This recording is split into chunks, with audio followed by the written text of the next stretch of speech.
So there is a bill going through the Houses of Parliament at the moment, and it's a bill to make provision to incentivise research and investment into the treatment of rare types of cancer and for connected purposes.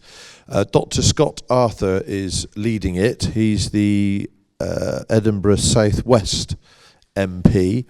It's gone through its first and second readings and is currently going through the committee stage.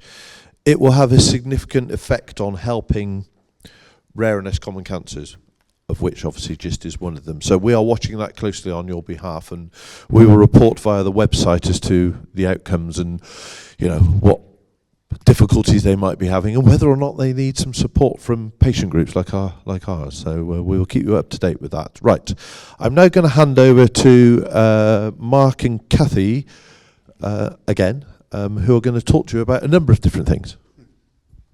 Right, good afternoon everyone. We're going to have a little activity in a minute just to wake you up after lunch so you can't nod off.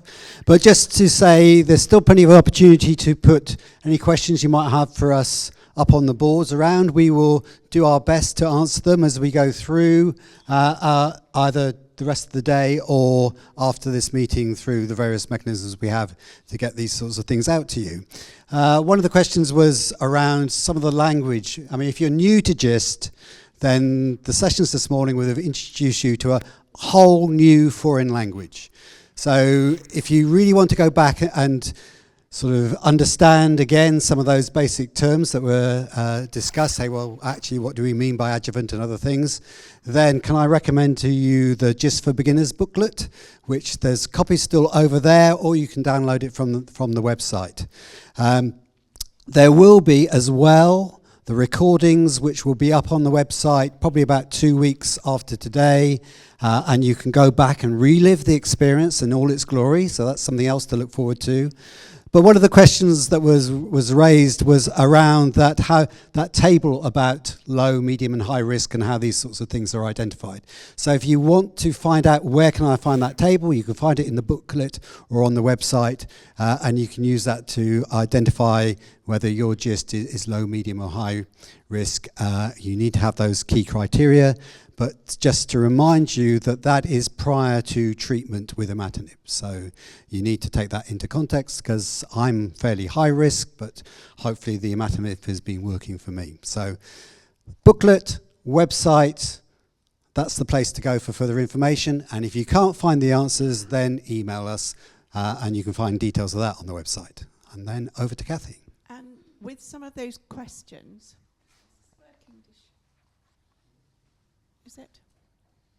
Is it working now? Is it working? It is working now. Thank you. It is now. Some of the questions that are up there are very technical. None of us are medically trained. So we will do our best, if we can't answer them, to see if we can find somebody medical who can.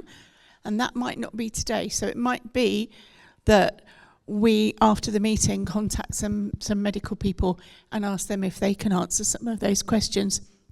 And then we will put those on the website. So the reason we're doing this, and the reason we did the activity just before lunch, is to take away the need for, I hate paper, to fill in this questionnaire.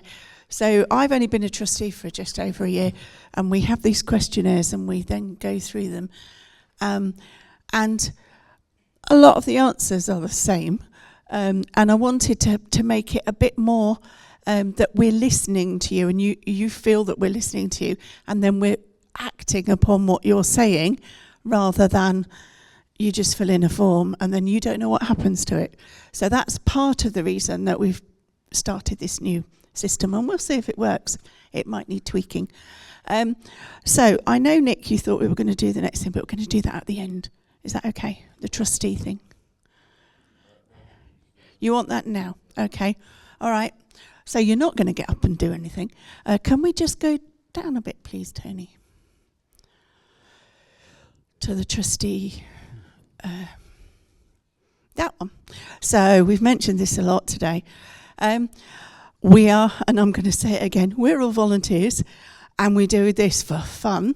And it is fun. And my story is I was diagnosed in 2022 and had surgery and had a rather large cyst removed from the joint between my stomach and my bowel. And I now have, it's returned and it's metastasized into my liver and other places. But my first port of call was the website. So when I had to take early retirement last year, and I was a bit sort of thinking, what am I going to do with myself? Because I feel okay, I've got loads of energy. I thought I needed to put something back into the charities. That's why I did this. On average, my job probably, and I do lots of different jobs, so yes, I've helped organise this. Sharon started the process, but she's now retired as a trustee. So probably most weeks it equates to maybe a day a week.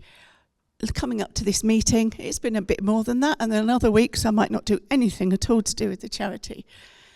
So it's not a huge amount of time, but we are really, really struggling. Tony, as we've said earlier, is leaving as a trustee. He's still going to stay as part of the group, but he's leaving as a trustee. One of the other trustees is also going. So at the moment there's 9 of us, and we've lost 3 this year. So we really, really do need trustees. We also need volunteers. For instance, one of the things that we know is sometimes not working terribly well is the forum, and we need people to be administrators maybe for that. We need people that can help us with the mailing of things. We need people that can come and, I'm trying to think what the other jobs were that we talked about yesterday. Some sort of secretarial stuff.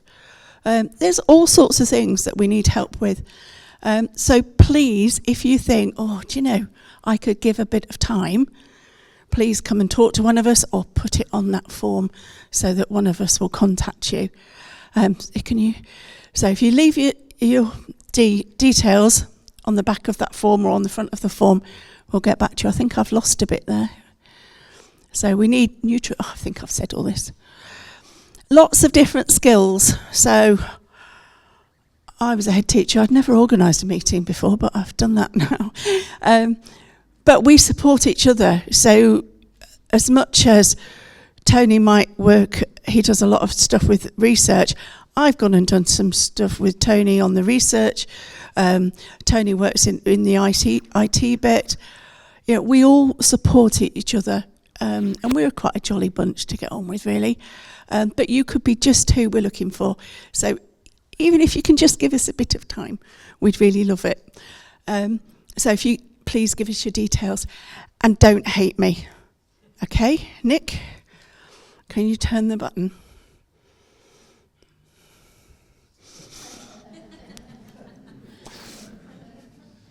Sorry.